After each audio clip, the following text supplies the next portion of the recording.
morning. That was fun. Yeah. Good morning. Happy Friday. Yeah. Good afternoon Welcome. already. Hmm. I know. Eastern time. Anyway, Hmm. this is a really exciting one. Welcome, everyone. Welcome, grandmother, uncle, and anyone that is will be joining us today. I'm very excited to be a part of this conversation Hmm. as we talk about. I think it was 2012, right? Is what we're talking about today, and I think it's yeah. I just don't want to. I don't want to talk anymore. Let's just get on with it. Say hello. Start it up. Good morning. Good morning. Welcome to another visiting. That's what we would call it a long time ago. Welcome to visiting and welcome to our homes. We are here on this sacred day, another sacred day. And this sacred day was how many got out there early in the morning and untouched their water? That's another. This was our people had done was in honor of in respecting the one they call their peacemaker. A lot of our people at this time would go out in early in the morning and put their cup into that water. But today, the water is hopefully today on this day it has turned pure for the moment because it was a very special honoring their peacemaker that came to share that knowledge. And so today we open up that with acknowledging the coming of a peacemaker that brought the news to restore wellness. And it's so sad that they have forgotten the sacredness of these days. Each day is supposed to be sacred. And so we're on another journey of sacredness. And this is a very sacred journey that was meant to be because it was, we had gathered in the year 2004. It was along the Grand River. And many of the people came from all over the world. There were many spiritual leaders, many people from all over the world that came, especially the indigenous people, and we met on the bank of the Grand River for a number of days. And it was a time when many had come together. We had we had the Confederacy and we had the elective council working together. So that was a very sacred time. And this time, there was a lot of things that came about as a result of the minds coming together. And we're going to share one an adventure that followed from it. But there are many things that did happen. So we're going to begin, and I'm going to turn it over to Uncle Mike. I just want to add into what or what Duda Renee had to say about it too, is because you have some similarities. I mean, I was shocked when I went out to Northwest Territories where Todd Dene lived, and I told him the story about our peacemaker and his name. You know that you can't give to another kid. That's one of the uh, um, traditions that we have in our culture. But you can say it, and there's I'm not there just to alarm the culture police so they'll go he said this name. Tiganawida is the name, and I'll just leave that there with you. But when I was telling the story about how he had 12 uh, original chiefs that formed the peace, three Mohawks, three Oneidas, three Cayugas, two Senecas, and one Onondaga, how that resonated with people. And also the way the old ones tell the story is that when he left and formed the Great League, he said, "I'm going to go across the salt water to see another people and to teach them about the peace, but they won't accept the peace, and I will perish, but I'll come back to see you before I leave." And this is what he said. This is what the old folks said among various of the six nations or the five nations that teach this.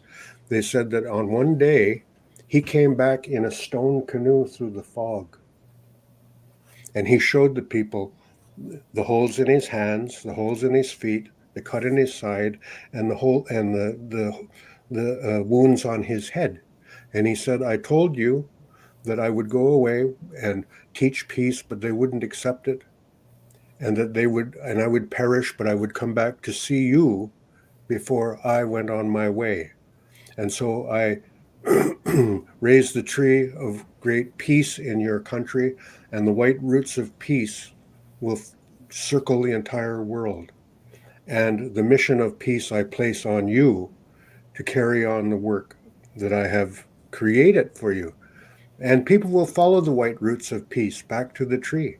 They'll come from around the world, and some of them will try to chop the roots as they come back. And that'll be a great turmoil among your people. But the idea is that when I was so surprised that they had the same story with Nanabush. Then one of the elders, when I said, "Oh, we have the same story up here about Nanabush, who went over there as well," and I was amazed, and I wondered how many Indigenous people have a story about a holder of ultimate truth, a great teacher who brought peace, but is more global and universal in his in the way he attracts the people to listen to him, right? So I wanted to mention that too, because it's very strange. And I had a friend who said, "Well, you don't believe that's true, do you?" And I said, "It's not a matter of whether it's true or not. I have to understand why my elders handed down that story to me that way. That's my role, is not to worry about whether it really happened or not." And that's one of the things that you watch people, they go, "Well, there wasn't really a so-and-so and so-and-so." And I'll go, does it matter? The idea is, what is being told, right?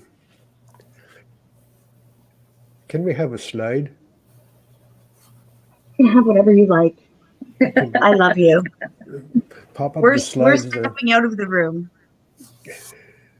Okay. But come back anytime you want, please. Power to Our Mothers Foundation Africa. Where's our slideshow? So while you're all sitting there listening to what we're saying, we don't know who's around today, by the way, as well. This is Friday and everybody's off work. And so if everybody is off work, are they going to be here because they're here anyways to hear us, or they're here because they have to? That's one of the things. Do you have to be here, or are you here because you want to be here? Does it matter? You're here. So while they're setting up the slides, we're going to talk about exactly what we're talking about with today. And it's very interesting to me, fascinating to me, about what today means to a lot of different people, or at this time of year, actually. The calendar is a very... Hello. The calendar that we use is very strange, because lots of times... Yes? You can see that, right? Could you see that? Yeah, but it wasn't full. Yes, I was trying to figure out, can you guide me when I get to that screen part and tell me how to do it? I couldn't remember, please. How to make it full screen. Sure. Nice seeing you, by the way. We have good times when we're sharing. Yeah. Okay, and it says enable content. The yellow line that says enable, hit that. There you go. Slideshow from beginning. There you go. Good work. And the bottom StreamYard is screening. You can hide that if you want. There we go. So honoring our ancestors is a big part of what goes on today, and before everybody's culture police from everybody's culture comes and starts saying, that's not the way it is, I don't profess to know everything about Kodesh or Passover or Ramadan or Easter or the Day of the Dead that they celebrate in Mexico in November. I know about condolence and Ogiwe the way we do it, but there seems to be a general sense in all of this, is that we pay homage to our ancestors that got us here. We remember them, and we many times we feast or fast at this time of year. So up here, we watch for the budding of the maples, which is happening right now, by the way. The maples are budding in the spring. And that tells us that we're getting at the time of the year when the night and the day are in equal balance. Mhm. So just today I saw the sun rose at 7 o'clock Eastern time. Yeah. And it sets tonight at 7:45. So we're right around that time when the night, everything is in equal balance. It's different from winter, different from summer. You know, when it's summer all the time, and the light and the darkness have their own way of telling us where we are. And in the wintertime, the darkness and the daylight have their own way of telling us. So no doubt about it. But right now, with half and half, the move or the attempt to be in balance is brought to our attention again as we think then of our ancestors. And the budding of the maples in the spring is the sign, but also maples turn color the first in the autumn. So in October, we also see at the time when the day and the night are in equal balance. And usually one of our practices is that we do feasts to honor our ancestors. And there are practitioners and people who do all of the ceremonies and rites to put that through. I understand from Kadesh that it's kind of like the same idea of condolence, and that you have also around this time with uh, some of the festivals that are listed on the slide here, that there is a great sense then that we get together to remember those people who made it possible for all of us to be here today. And we give thanks for that. So we say when we talk to those ancestors, we thank them for all that they did, so that we could be together today. So I wanted to start there, and I'm very happy that Renee is started today with the same idea in mind about what we're doing on this Good Friday. Let's go again. So, as you recall, Galachikoa is was where we left off last time when we were together, which is the Great Swamp Elm. Things change, things happen. And in the time of the Great Swamp Elm, there are all kinds of events that happen that affect our people. And if we study things like the Italian Renaissance 400 years ago, 500 years ago, we know that there are certain things that happened to them. Calamities happened to them. They had black plagues happen to them. There was geological incidents. There were all kinds of turmoil that went on in that part of the world. And out of that came the Renaissance. It's the French word Renaissance is for rebirth, but arts, sciences, architecture, all kinds of wondrous things came out from that part of Western civilization that actually reverberate right up to the present time. So there was a Renaissance that happened 400 or 500 years, created by turmoil in society. And the way I can translate Kakarichigoa, or what really the Great Swamp Elm means, it's a renaissance. It's an indigenous renaissance. And I'll say that as a way of getting into our discussion today. 2012. There it is, 2012. Go again. Yikes, 2012. Okay. So there was lots of things went on in 2012, and a lot of media action. Films came out, and there was going to be something happen, and it got to be a great reverberation in society about people wondering, and it got to be an event that was going to be calculated. And all of a sudden, George Burns coming off the cloud with burning arrows and lightning bolts was going to get us finally, you know. And that was the whole sense of it. It was gloom and doom. But there was something else that went along with it that is striking to those of us that are students of Indigenous knowledge and Indigenous culture, which is this. The morning star appeared about 6,000 years ago, they say. By the way, so does Immanuel Velikovsky in Worlds in Collision actually says that as well. And they calculated based on their astronomy and their mathematics that there were two calendars. There was a planetary calendar and a celestial and a terrestrial calendar. And these calendars only coincided once in their history, and that would happen in 2012 or 6,000 years later. The question is, did they mean the 2012 in terms of our modern 100-year century, or did they mean 2012 in the ancient 52-year celestial calendar century? Just things to think about. I don't know the answers to that, but it's a way of looking at some different ways of looking at where we are in time and space. So here's what happened.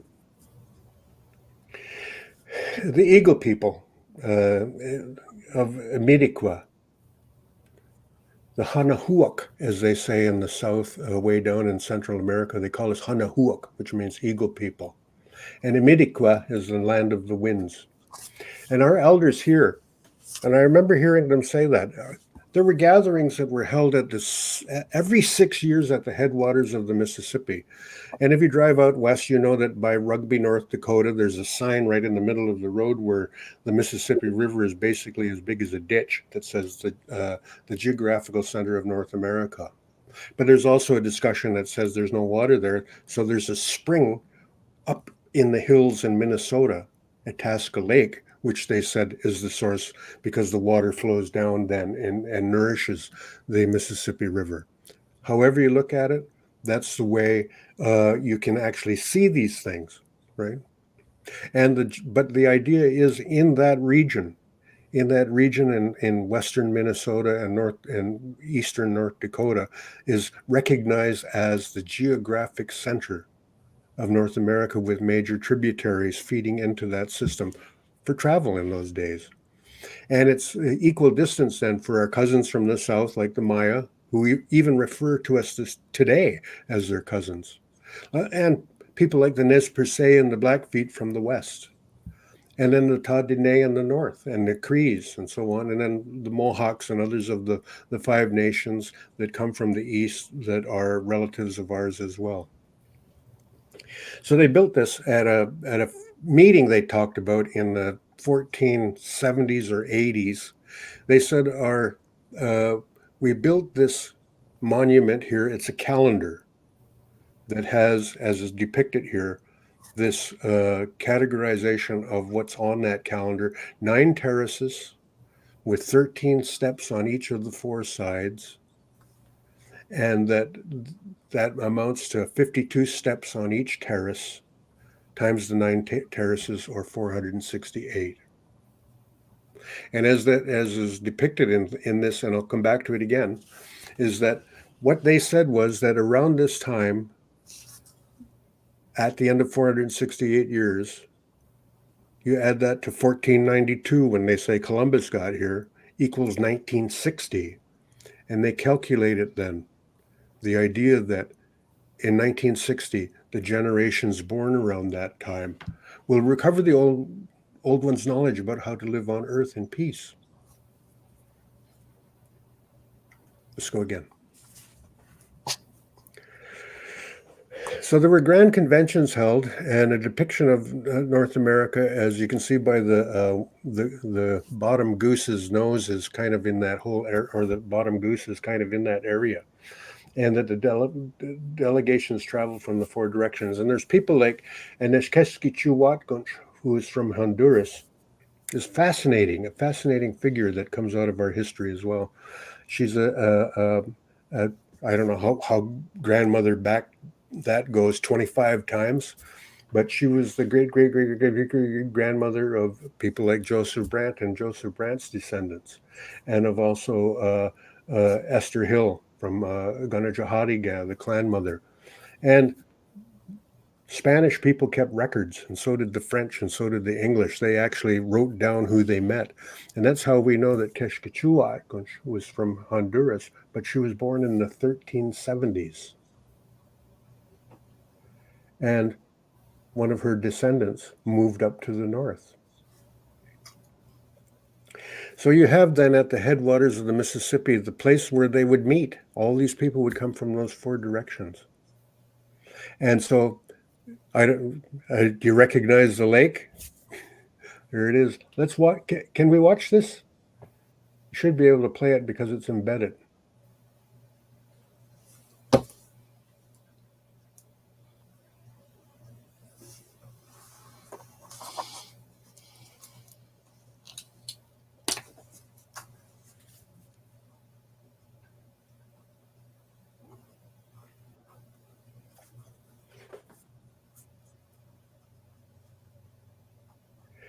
And as they say, this lake, Lake Itasca in Minnesota, is the source of the water that comes down in the streams to the Mississippi. And as you can see, the drainage there, or the flow of the water down.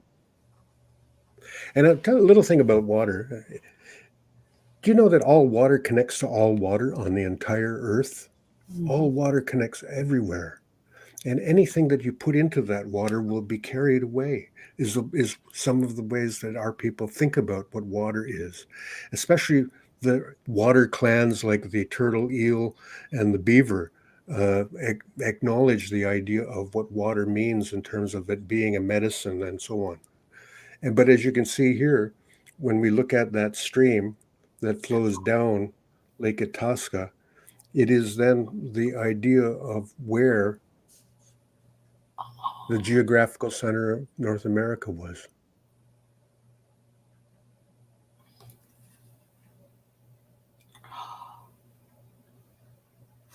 Oh.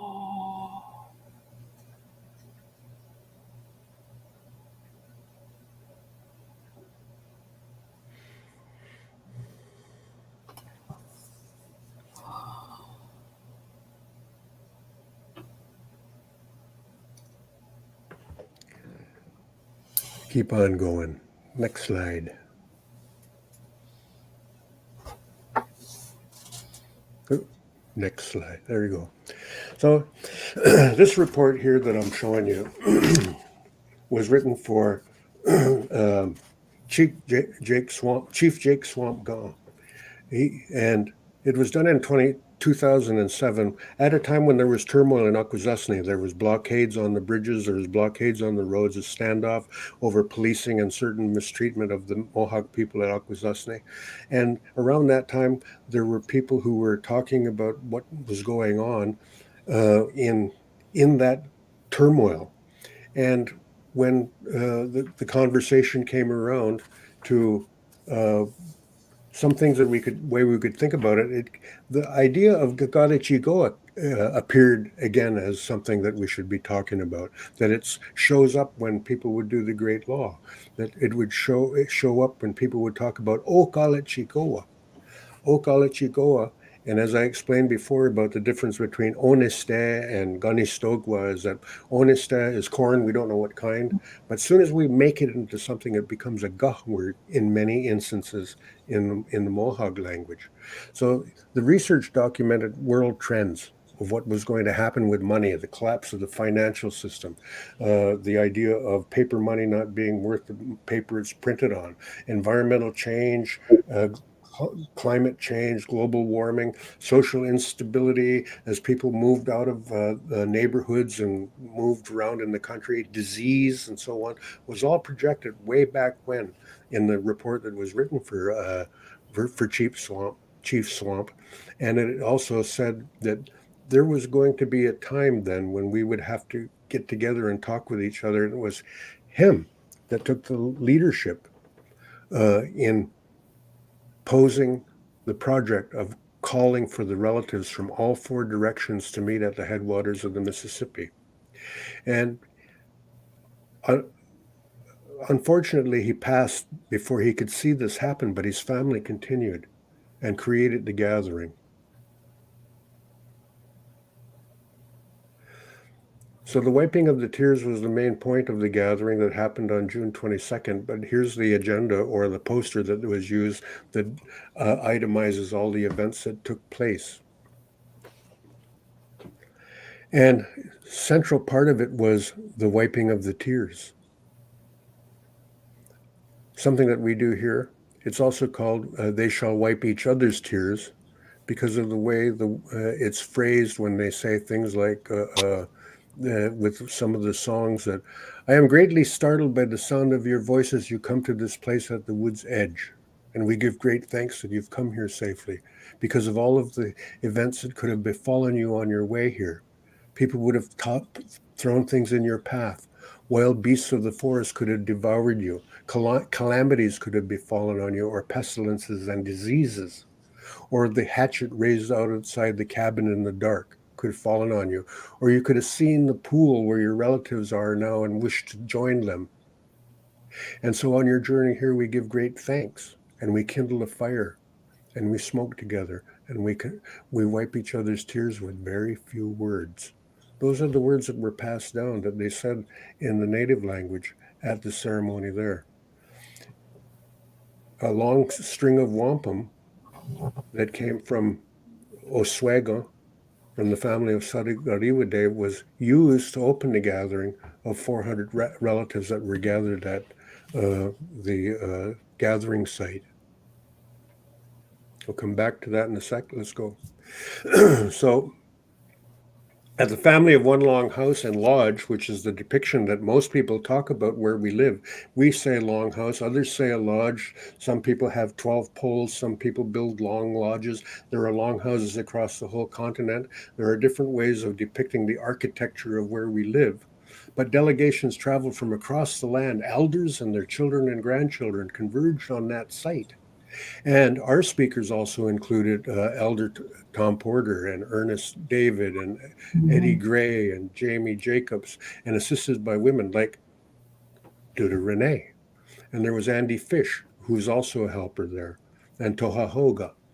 And the ONKWAWENNTKENNIHSK conducted They Wipe Each Other's Tears, passing the strings of condolence across the fire that were returned. Now, one of the things about that is the people from other places, they borrowed one of our speakers to return the strings back, and it was fun, and it was nice, and it was a lot of cheerfulness as we worked together with our relatives to actually complete that up high on top of the gathering place at Lake Itasca.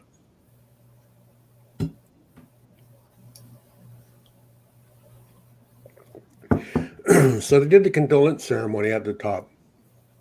And one of the memories that I have over that is when they were doing the Ganawira Donsura, there was a particular place in there, and I believe it was the sun, that a veteran speaker or somebody who's participated in many spiritual events like that, when they talked about the sun will shine down upon us. And the sun came out because, like the picture here, it was gray. And it even caught Tom Porter by surprise. He actually stopped. And it was so dynamic a moment that it was one of the moments that I remember that was impressed on my memory, is that when he was addressing that, it says that the sky will be blue and the sun will be shining down upon us again when they're doing the condolence. He actually stopped and looked at this as the sun finally came through, because it had been raining a drizzly morning over there, right? So anyways, little anecdotes like that I have my own memories of that moment. But here's what happened at the end of the condolence ceremony up high on top of the Lake Itasca Plateau. We had the long string that was used at the start of the gathering. Everybody touched it. It was passed around so that everybody could touch it and put their thoughts into the string. And when the ceremony was over, it was also then offered again to the entire gathering. And anybody that wanted to come up and embrace the wampum string was invited to come and touch it and put their thoughts and their blessings or whatever they had in their mind on the wampums. And it took a while for the delegations to pass that string. And Renee was there, and we had to do something. And that was to take and wash the tears. So there was that part of that included something that we did. There's no pictures of it. There's only a memory that Renee has and I have of that time when we washed the tears of all those people. I'm going to stop before I continue on with the end of this and and ask Renee to fill in the blanks. It was a beautiful memory, and it's still strong in my mind. Seeing the places that we were at, and just like you were mentioning, how things would have hindered our journey. It was raining, really pouring when we headed out, and we looked at there was Norma General and Gail Whitlow, and we were and there was a caravan that had left from everyone from the states gathered at Onondaga, and they had a busload, and there was many cars. There was a caravan from our territory to go out there to support those that were at the headwaters, the ones that had asked us to come. And it was raining, and so we had to drive through storms, and it was like, it was dark, and we looked at one another and we said, the ancestors are here. The ancestors are here, because they've been waiting for this time. And it was amazing. And when we got there, we didn't get into, like, as they would say, we comfort each other. And it was a few days before we would complete the ceremony.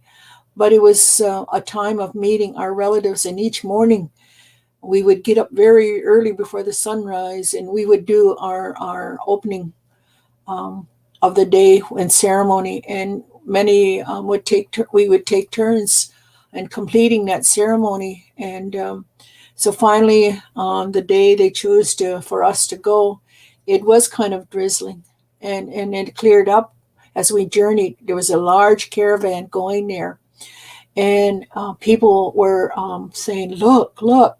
Here was the eagles. They were leading us into the campgrounds of that park. And originally we were supposed to go to another site. The park was supposed to be closed to all visitors because we were going to be doing that ceremony. But it was an intervention, because where we went was a grove, and it was really beautiful. And it was an excellent spot that we were going. The chiefs decided, the leaders at that time decided to go to that site. And because it had been drizzling, we were all prepared. We brought tarps, we brought our lawn chairs, we brought our we brought our little raincoats, and we brought that to keep us from getting really wet. And it was so powerful. They divided us. The east and the north would gather together on one side, and the people from the west and the south would gather from one side. And so they spoke in 3 languages. They spoke in Ganagahage, Mohawk, and then they went into English, and then it was into Spanish. So there was you can imagine the duration of this was the translating of each of the, and they had all the leaders, and they were all, as they would say, in their ceremonial regalia. And it was all of our men and of the people of the north, the leaders of the north. And what they did was they put up this for their wampum beads, and they start talking. And we were so intense on watching, on being in ceremony, that we really didn't, we had known that the sun had shined just before that. And we were so into that ceremony that we forgot to look at the clouds. But the clouds started to gather, and just as it started to drizzle, and it was everybody looked at one another, and we were saying, "Oh, the ancestors are with us. The ancestors are with us." And all of a sudden, before they finished their wiping of the tears ceremony, it opened up, and here was our leaders in their regalia. And it just poured, and it poured, but they still continued to say those words. And what was happening was the ancestors were crying. And the purpose of this ceremony was to release the tears, to release the pain that we've been carrying all these generations. And so it was many generations of the people crying, and it was really downfall of the rain. And we stood there, and then just as they were finished, the sky, just like Mike said, it opened up, and the sun shone right through that. It was just like, whoa. everyone looked to the sky.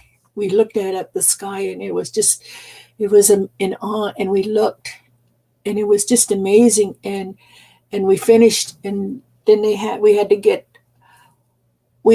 to be looked after. We had to get our tears taken care of. And so what happened was now they had, as they say, they had borrowed our young man, and he went to their side, and he did the same words, the same speeches. And what had transpired was, again, we were caught up. Even the kids that were there, the children, they were very quiet. They weren't running around. It was just like everybody was in awe of this moment. All the trees were around, and I noticed the leaves on the trees, they were just kind of, it was just like everything stood still just to listen, to be in that moment, that sacred time. And I was observing all these things, even all the creation.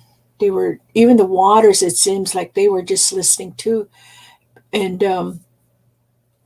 so again, the clouds came, and they opened up again, and we got some more release of their pains. And so it really signified that this was a powerful ceremony. And again, the sun came out, and it shone on us, and we soon dried. We had to hold the tarps up. We had to hold the little umbrellas over our heads. We went out and held the umbrellas over the chiefs so that they could continue. And so that's how hard it rained. But after a while, it just cleared up like that.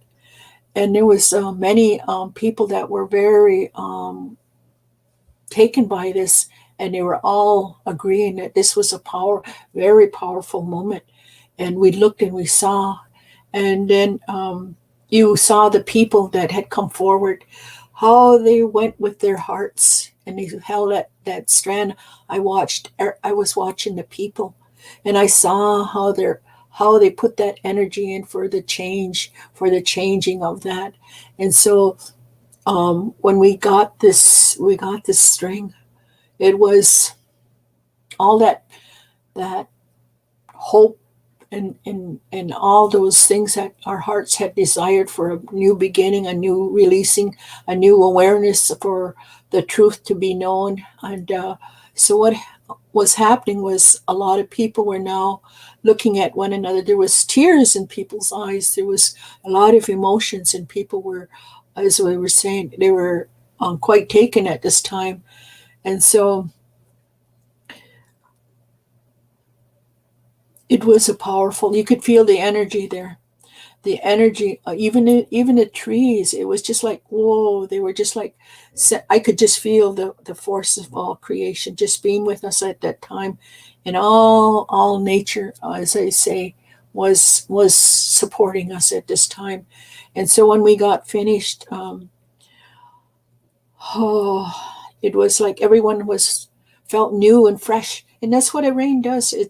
It takes away all the heaviness and the gloom and everything, and it brought out the sunshine. And so in a sense, we all got released of all that trauma that we were carrying, and it was a healing for many people.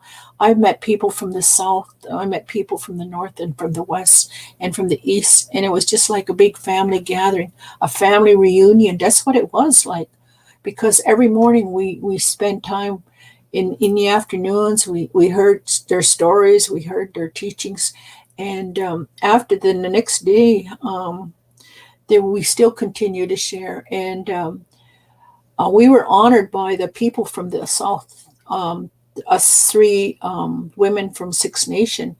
We were honored by the plumes of the Aztecs. They came forward, and I still have my plume, the big long plume that was gifted to us to honor us for this journey, for the work that we are doing. And when it came time, when as the sun was shining, we knew that we had to do something with the beads. And so the water was calling us. The water was talking to us, and it was saying, I will help. And so I thought at that time, being in up in the north that the water would be really cold, but when I stepped into it, it was amazingly warm. It was just like when I put each foot into that water, it was just like a new birthing water. When the birthing, when that water that gushes out of you, it was like that birthing. When I stood in that water, I felt that power of all creation being there with us at that time. And so and tears started to flow from me because it was the tears of joy. And I put that in the water and I spoke to the water.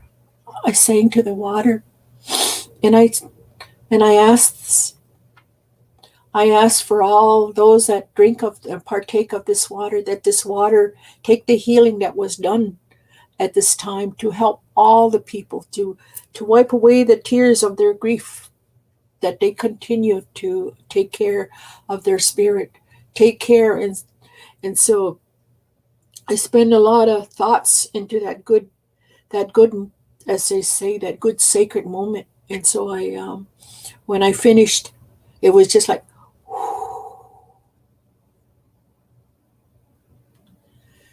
it was so powerful.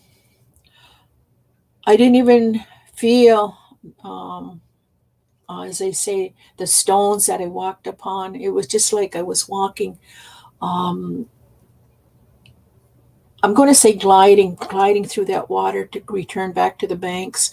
And even the grass that was there, it was just like the Mother Earth hair was so gentle and kind. And it was just like, whoa. And even when I was walking up there, it was so, I could hear in my heart, I could hear the gratitude of all what we would call our Mother the Earth, of that gratitude. And so to me, I have since then have had so many, because of that.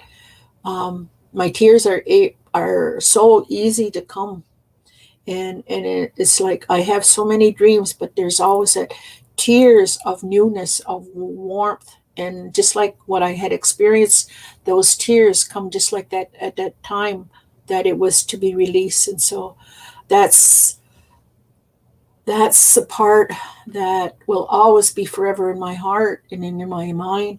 And just like Mike had said, I'm going to go on, because we went to, Gail and I went to South America a few years back, and we went to the equator to do water ceremony.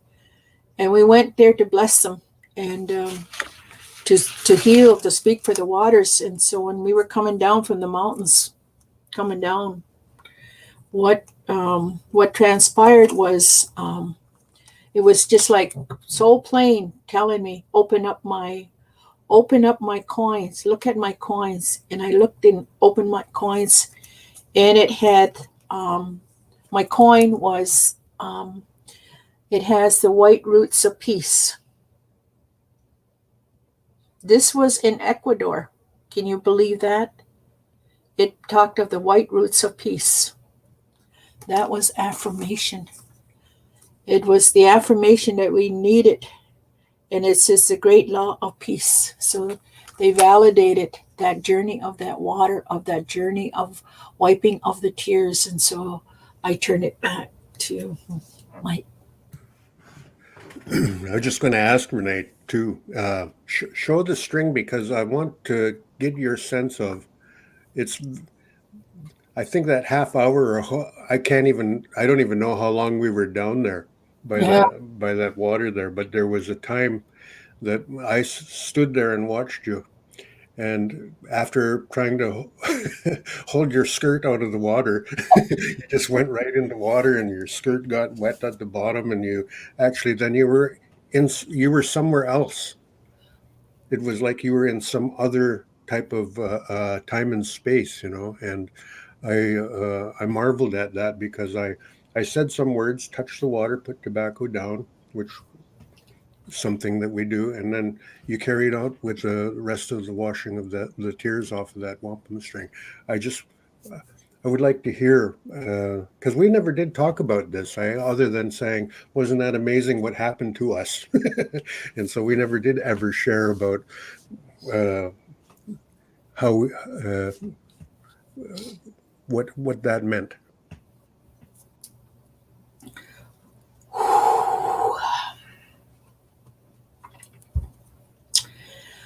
I got called about maybe a year later. I got a call to go to the to the Mississippi.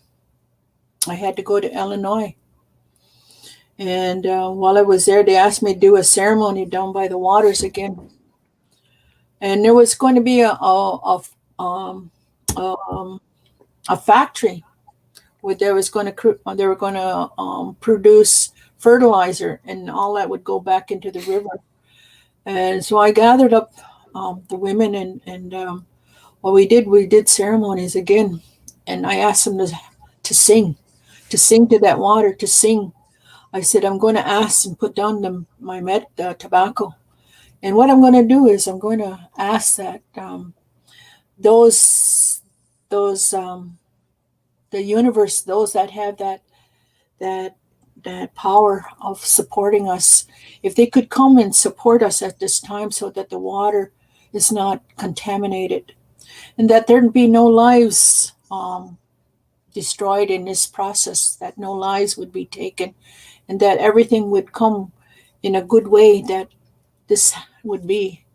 And we did that ceremony. We did a long ceremony, and about 9 months later or a year later, in that time, I got a call back, and they said that factory had to close because there was so much, as they say, delays, machinery, things weren't completing, and there was a lot of delays, as they said, and so they had to send all the men off.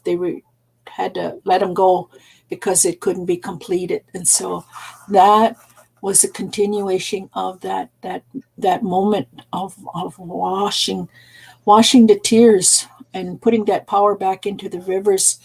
And I know we've been trying to get together to talk about these things, but there are so much more, and I need you to talk so I can remember some more, because this is how it is. Because once you start sharing, then I remember something, and then we share that again.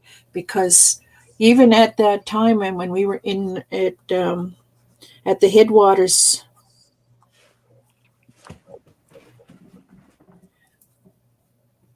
I saw people there that their spirits were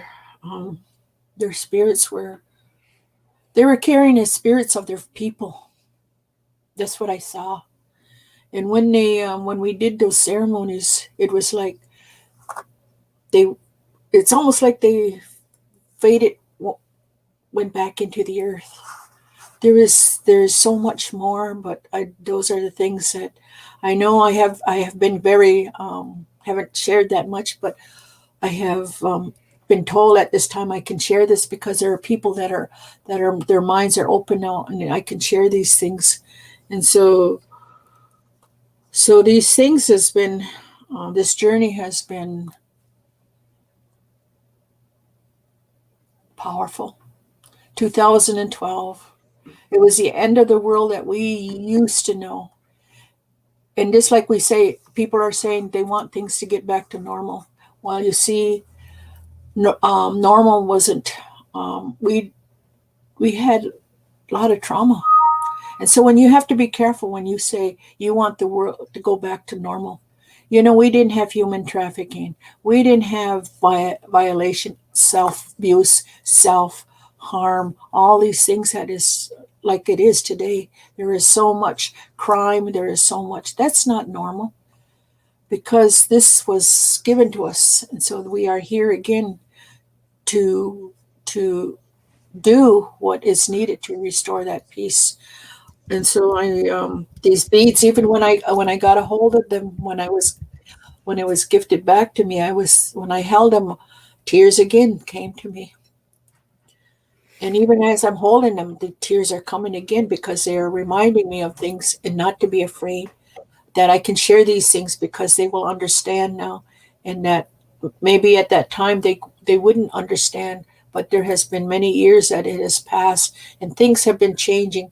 And so that I can share these things. Right now, they're very warm. They're very warm. They're very warm.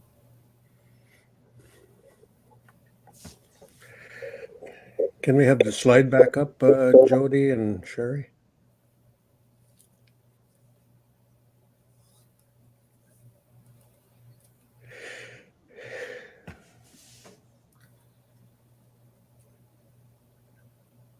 From current slide, next one over. No, scroll through, keep going, keep going.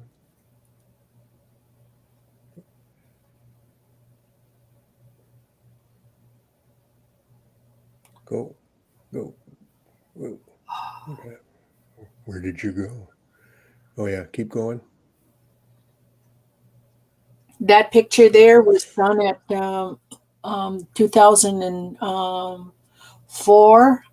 This is when we give Jake. I think that's Sarah Smith on the side there. We had gifted Jake and his wife this blanket for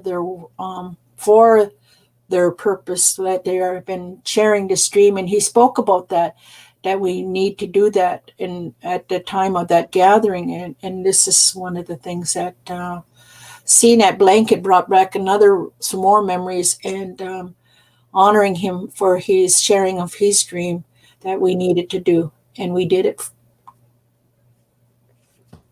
Thanks. Oh, back. Yeah, stop there. We'll start there now with there's something interesting about that sign and symbol of culture, which is those beads, that string of beads that has a story. And can you imagine all of the stuff that's been cataloged, inventoried, and stored in museums all over the world that comes from here? And people don't know the story. But we're telling you a story that has to do with a string of beads that was taken to a gathering where it touched a number of people. And I have no idea why I had that string of beads. I had it in my medicine pouch, and then I met up with Andy and Ernest or whoever it was there, and they said, we don't have a delegate wampum. We didn't bring one with us. Do you have anything like that? And it just so happened, well, yeah, I got this. Pulled out that string. And so they used it to start the gathering, and then we did it at the end like that.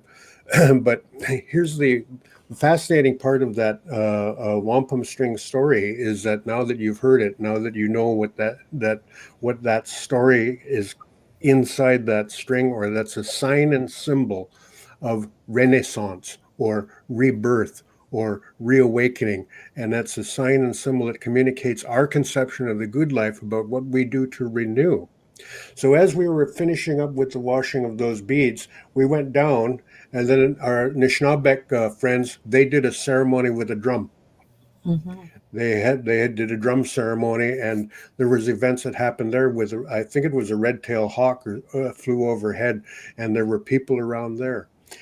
I'll come back and do you remember anything about the Nishnabek drum ceremony that we had there? I remember being there, but my mind was going like this, after all of that. I think I was in the same place. I remember when you were saying it, I could just visualize them. They were singing to the waters too, and they were the women. There was women singing, but I was still in that place. But all I could just, that's why I said you have to remind me, because it was just like I was there, but I wasn't there. And then going from that setting and drumming down to the landing place where the water went to the bridge, where the Aztecs did their thing. And this was the amazing part of it. It all fit together so perfectly, from the condolence to the Nishnabek drum. Finally, at the bottom, the Aztec people, they did a ceremony on the water, and we were instructed by them to turn and walk away and don't look back. Mm-hmm. It was so amazing, right? And as it took by the end of the afternoon, as we got down to the bottom, they went out on by the water, and they did a ceremony there. They had some special herb that they placed on the water as well. And we were told that as we were walking away, they would do their farewell song, or their walk song, I think is what we would call it, a walk song that meant you walk now. And they sang us out.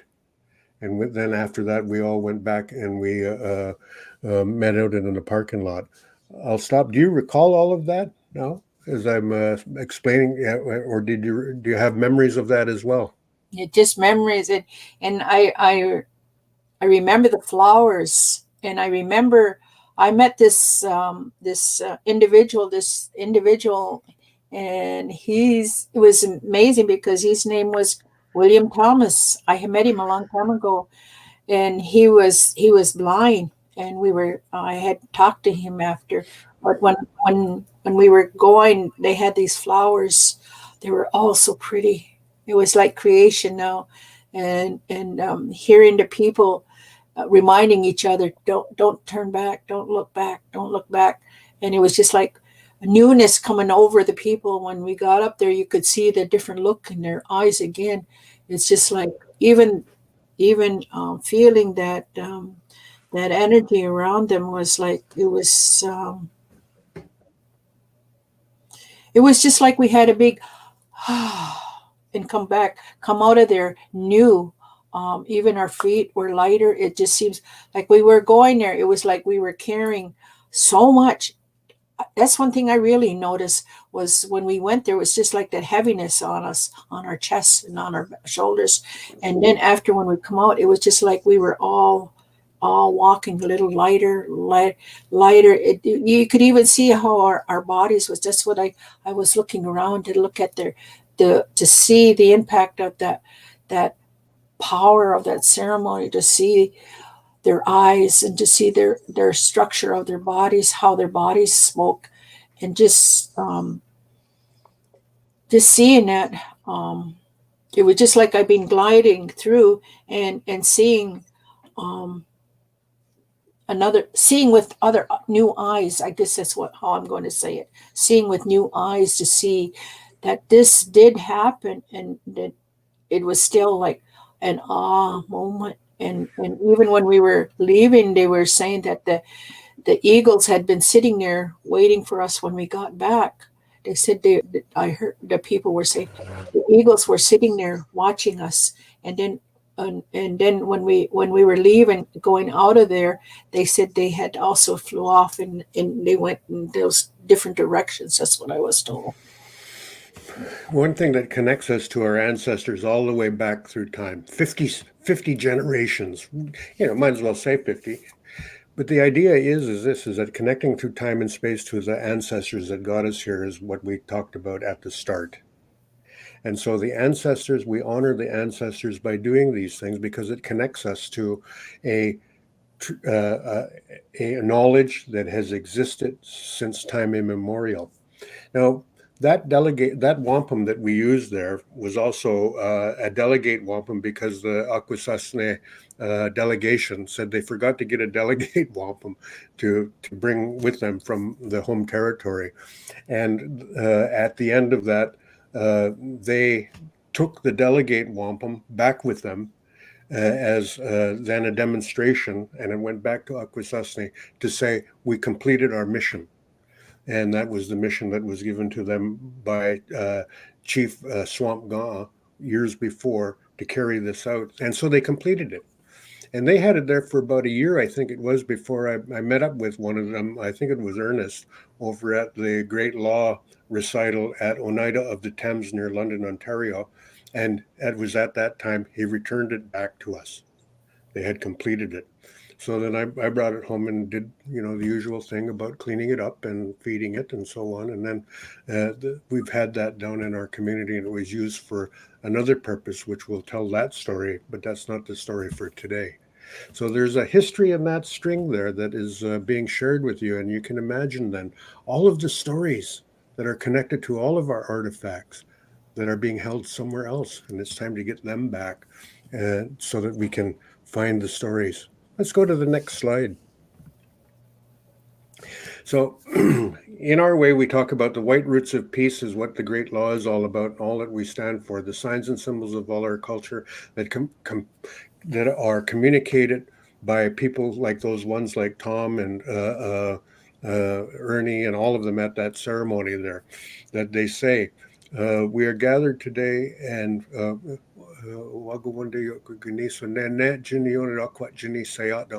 because this amazing thing has come to you. And we remember then all of the men who have perished before us and the women who have gone on before us. And we are remembering all of these things with tears in our eyes, but we take and we wipe all the seats down. We wash all the seats away so that the sky will be blue and the sun will be shining down on us again. Those are the kinds of words that were said there. So this is where we are now. And what it means to us in our world that we live in right now is absolutely the same as it was 12 years ago. Disease, earthquakes, I mean, all of these things that we hear about in the news, they're here with us yet. And it's then comes down to all of us looking at each other with compassion, loving kindness, human decency, belonging as a family of one long house or one house. We all live in one house. And because of the way we've been talking about it now, it's the 12 years later. Is it 12 years later? From 2012 till now? Let's go to the next slide. We have the time of the 9 heavens that the Aztecs talked about. And that's wrong. It should be 11 or 13. Sorry, it should be 13 heavens. It's not 9, it's 13. That we went through 9 hells. That's the 9 terraces. And in 1960, the generations born around that time would then take their place and recover all the old knowledge and the old ways of being a human being that our people know about, and we would then take our place in the world again. Go again. So,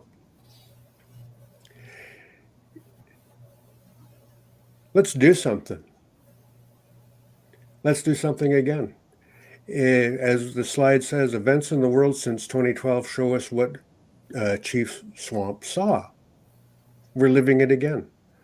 And as the Maya signify in the number 13, the celestial calendar places us at the end of year 12 in 2024, 3 years from now.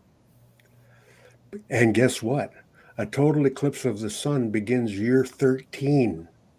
Remember, there are 13 steps on each side of that pyramid. So there's some connection there to Maya time telling, right? And it's the Indigenous Renaissance, which we've called Gagarachigoa.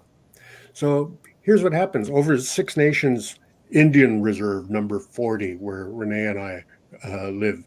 That's near Brantford, Ontario, about an hour west of Buffalo, an hour south of Toronto. The total eclipse of the sun happens here on April 8th, 2024, at 3:18 in the afternoon. And I put it out there. Let's do something. Let's have conventions. Let's have healing conferences. Let's have whatever anybody wants to do, but let's do it around Six Nations, and so that we can all be together, because this is what they say. This is what part of what they say with the story of the Great Law was that when they raised the Tree of Peace a long time ago, it happened during a total eclipse. So let's raise the tree again. Is that an idea? I don't know. I just was asked to do the things that was asked of me in Minnesota. And I just say, the total eclipse of the sun happens on April 8th, 2024, near Brantford, Ontario at 3:18 in the afternoon. And like my sister said, when I asked my sister, well, I wonder what she'd do, she said, well, we could shoot off fireworks. I thought that was funny. Yeah, the only time you get to shoot off fireworks that can be seen at 3:18 in the afternoon is during a total eclipse of the sun. Okay, we can think of other things to do. So let's have a party. We got the Grand River still with us yet. There's water there. But the idea of the calendar now, from 2012 when we went to Minnesota to 2024 with the great eclipse of the sun, is 12 years. And that starts the day after June that year, year 13. What are we going to do? A good question. We can talk about it. How do you respond to that idea or those ideas about taking all that we went through and saying, all right, so now we crossed a frontier. Now we had a rebirth. Now we're moving into that new time. Now, how do we actually do things in that new time and not and quit talking about it? Let's actually do something. Do to Renee. Yes, we are. We are. Now we're gathering up more of the people, the like-minded people, we would refer as our cousins, reminding them that to come join us, to put aside that burden they're carrying too, the grief that they've been carrying for the longest time. Even when you were showing what that water, and you saw those trees in the water, the reflection of those trees, and how you were saying the trees would fall, and we would restore them again. And when we left that time, there was a lot of flash floods, roads where we had to take another route home because of the roads were wiped out. And that's how bad that storm was. That was a lot of trauma, that releasing of those tears. So I had to take another route home, and I was driving, and I drove for quite a few hours till almost 1 o'clock that night. And I said, I got to find a place to for us to rest. So we tried to go as far as we could. We got to this little. It was just. I said, I'm going to stop at the next motel. And it was a little motel off the road. And I said, take care of us. I asked the ancestors watch over us while we're resting. And we got a room there, and the three of us got ready to go to bed. And all of a sudden I heard a scream, and went, oh, we went running in there, and here Norma was talking about this, you know how they had those shower placemats, those shower just when you come out of that's how this motel was. It just had a paper towel, but it had a design on there, and it was a woodland design.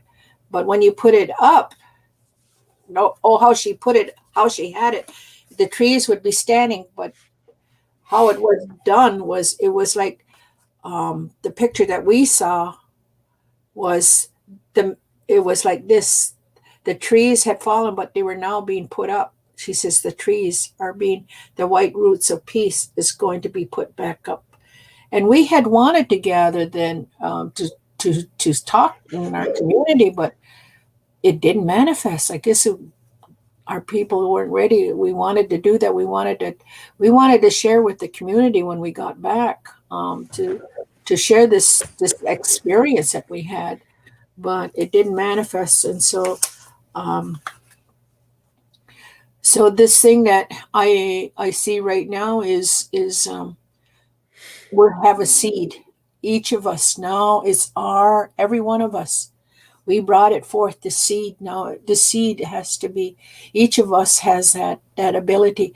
So you say 2012, if you add 1 and 2, 12, that's 3. So we had a choice. We came to that time when we stood between two choices. This choice now, we have to make things right. We have to bring back up that tree of peace for everyone else. And 2004 is 8. Now 2 to 4 is 8. And so 8 is bringing in those 4 quadrants all together. The 4 is 4 directions, and with all the 4 elements of so we come from the 4 directions. And the other 4 of 8 would be the toddlers, the youth, the adults, and the seniors.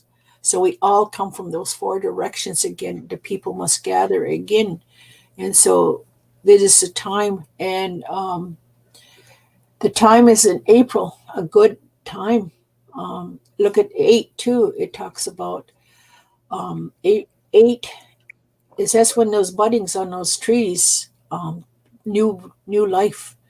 And so it says a lot about us coming out of the darkness, out of dark times, to come together and bring manifest this new world. And this is what we're here for, is to share that there, this time of we need everyone. We need everyone, no matter what age you are. We need everyone to put down their grief and to come forward with that, as they say, with that fire. Bring forth your fire. If your fire is low, then we will help bring it up, because we have those tools to bring those fires up. So we have some work to do in preparing. This is what they call Indian time. Proactive. Think about it now and start working on it. That's Indian time. So thank you for getting us on this track of Indian time, getting ready so we have time. In the current time right now is April the 2nd, and in a few days it'll be April the 8th. So 3 years from this time is when that total eclipse happens. And 12 is significant because that's a generation. All those people now who are in their 20s were just kids when we went to Minnesota, but now they're going to take our place. And that's from every culture on Earth. Of the 7.8 billion people on Earth, all of those people who are in their 20s now are going to take over from us. And how are they thinking about things? What do they think about? What do they want? Are they like us, just accepting of anything that comes our way, or are they starting to question what happened? And so I have on there, invite famous friends. Let's invite Michelle Obama to come and join us. Let's invite the Dalai Lama to come and join us. Let's invite Morgan Freeman to come and join us. Got to have God, right? He played God in the movies, so we might as well invite God to come too. Anyway, the idea is that this could be something where we say to the young people of the world, all of those people that 12 years ago were just kids now, that probably have families of their own, they're adults, and they're looking at us and saying, there's something going on in the world that makes us uncomfortable. We want things to be different. And rather than having a revolution means there's one side against the other side. There's a conflict that's going on, and who likes conflict? Well, people who make guns like conflict. So we had the Renaissance in Italy 400 or 500 years ago. Then we had the French Revolution, and then we had the American Revolution, and then we had the Industrial Revolution, and the Digital Revolution, the Electronic Revolution. We had in the 60s, we had the Young Revolution that took place in the 60s. And so revolution means it's either black or white. But Renaissance means there's many colors. And so that's why I think that this will be a renaissance rather than a revolution. And as Gagarichigoa says, it'll be a rebirth. And as Renee said at the start, it'll be a rebirth. Where's our hosts, Jody and Sherry? Come on back in and let us hear what you have to say about what you heard today.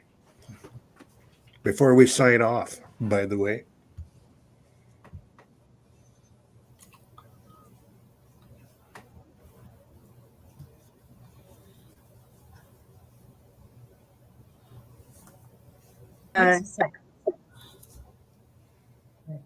Knowing that I'm part of the born after 1960, that I'm part of the generation that's going to come forward and be part of this renaissance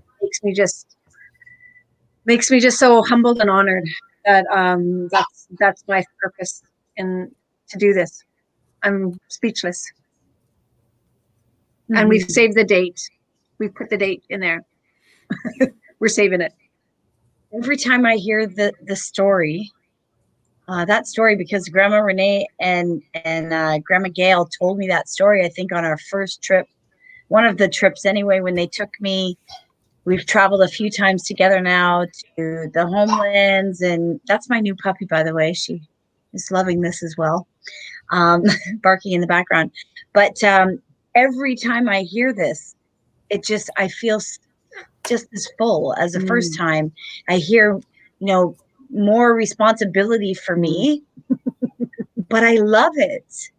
I love that. I feel like it's time to just make bring the awareness to more people, and just sharing these stories. Like, we heard it as well when we saw, when we went and saw Tom Porter, Renee, when you brought me to meet him, and you spoke about this time. So I'm just really honored that we were able to share this with our community, because it was really you did a great job, Uncle Mike, putting information into a PowerPoint and just explaining it. And then Renee, the stories, and it was just really lovely. And also remember that we all have those stories back to Creator and creation and our peacemaker. And that was really, we know that as Indigenous people, but sometimes the other people don't know that. So I really liked how you put that into context, that peacemaker came back and he had holes on his hand, and the holes from the crown, the thorns. So just so people have that understanding as well. And that was really, yeah. Love the Renaissance. Oh, sorry. No, go ahead. Go ahead. I love that, the Renaissance word, because I was telling Sherry, just like when you started this conversation in the back, I'm like, we've been saying revolution, the stuff that we're doing, and it didn't feel right. You're right. That word did not feel right. It just did not feel right. But as an Indigenous people, even in our own community, being able to feel like we're, I don't know, what's the word? Part of something. Yeah. And just our own self, taking ourselves into our own, action, making space, and just, learning more about our stories is just so important. It's just really important. So I love it. I love the many colors, the rebirth. It's relevant for what we're doing right now, even in our own communities. And the whole purpose of that was to build towards 2024. And I'm going to say to you, and I'll leave this to you, your discretion, if people want to join in and do something about it, the time for big talk, little do is over now. We can't be big talk and little do about the world we live in, or else we're going to lose it all. And the young people know that. And they're skeptical of us and a little bit cynical of us because we let the world get out of hand. And so I come along and say, let's do something then. Even if it is having a celebration around here at the time of the total eclipse of the sun. Do they contact you and say, how do we put something together? This is Grandmother's Voice is a project that you've created to create a communication, to create a network of humanity talking with each other about solving problems that we all face. Yes. It's not just Mohawk people facing pollution problems and cancer and all of that stuff. It's people all over the world. And we all have to have something in our mind about saying, all right, we got to have a conversation about this. What do you say to your viewers, Jody and Sherry, about what are we going to do? Well, I've said save the date. And I've put it out there, and we're saving the date, and we are going to start inviting people to come and gather on Six Nations, and to start having these conversations, because it's time, like you keep on saying, and this is what we're going to do. Save the date. We're gonna mobilize. We're gonna mobilize people. We're gonna mobilize people on our platform. Mobilize people whenever we're talking to them to save that date, and it will be a tremendous time. Well, I'm not waiting until 2024. Oh, sorry. Go, Grandma Renee. We need to start now. Yeah. Sing to our waters, saying gratitude every morning. That's where we need everybody to get up in the morning instead of grumbling and complaining. We need everybody to give thanks, because when she hears that, being appreciative, we've taken so much for granted. If we start changing our language, we need to bring back the gratitude in it, because when things are taken away from us, then we realize this is why she's teaching us right now all these things that's happening, because she has that power. And if nobody's showing her respect, just like grandma's laying down the law now. If you've been going along too long without saying thank you. You've been going along without too long about spoiling the land and the air and the water. We got to do something. This is what our kids are saying too, and we got to back them up. We need to sing to our waters. We need to say gratitude every morning. We need to even say it in the evening or the afternoon. We have to learn how to go out there and say thank you for even everything that has happened to you. Because that is a lesson of life. That is a lesson that was to groom us, to enhance us, to learn resilience, not to be failures, but to rise above and be strong. Because that's just like a grandma. She wants to give you a lesson that you need to learn. And if you're not going to learn it, you made that choice. So on the other hand, she loves us and she needs our support. So let her rest. Everybody's getting ready for summer. Look at today, how cold it is. People are going out there dressed like it's summer. You're enhancing your what do you call it? To get sick. To get sick. You haven't learned how to live in the cold. You haven't learned how to live, as they say, with nature. So we need to learn, because everything we want, it wants to be warm. We want it to be bug-free. If we want it to be bug-free, we need to be cold, because that's what it does. We have to understand the flow of the universe. And that's how she's looking after us. So appreciate those bugs. Appreciate the cold. Appreciate the rain. Appreciate all these things that's happening to us. And that's the way.